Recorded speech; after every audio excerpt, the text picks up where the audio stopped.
నీ ఇంట్లో నువ్వు పని చేసుకుంటున్నావు అనుకోండి, నేను పని చేన్నా అని అనుకుంటారా?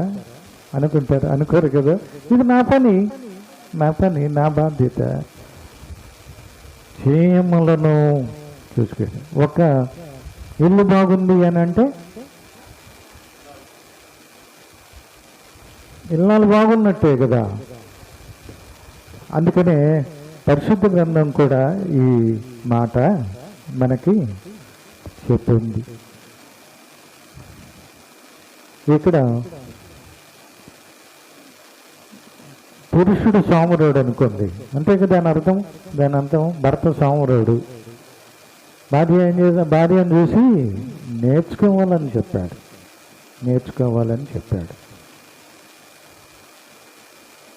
అంటే అంత నేర్పరితనము, అంత జ్ఞానము, చిన్నదైనా అల్పమైన జీవితమైన వేరే గృహము నుంచి గృహములోనికి వచ్చిన నిన్ను చూసి నేర్చుకునే విధానము ఉంది అని ఇక్కడ పరిశుద్ధ గ్రంథం చెబుతుంది, నేను కాదు. కనుక ఒక ఎగ్జాంపుల్ ఇక్కడ 4 చెప్పారు, 4 విషయాలు ఉన్నాయి. రెండవది, చిన్న కుందేలు బలము లేని జీవులు అయినను పేటి సందులలో నివాసములు కల్పించుకొనును.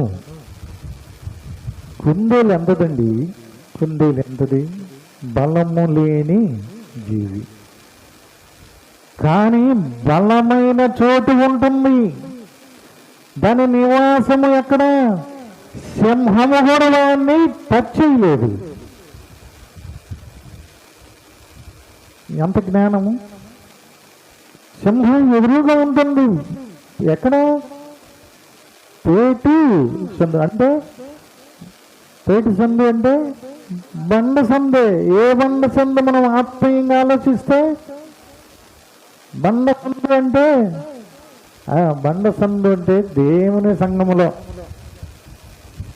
ఆ చాటున, సంఘము చాటున అని, సంఘముతో అంటగట్టబడి బలహీనమైనటువంటి జీవి కూడా బలము. ఎవరు తోడుంటాడు? దేవుని తోడు, కృప. దేవుని కృప మన ఎడల వెల్లడి చేయబడుతూ ఉంది. బలహీనురాలే, అనారోగ్య పరిస్థితుల్లో బలహీనంగా ఉండవచ్చు.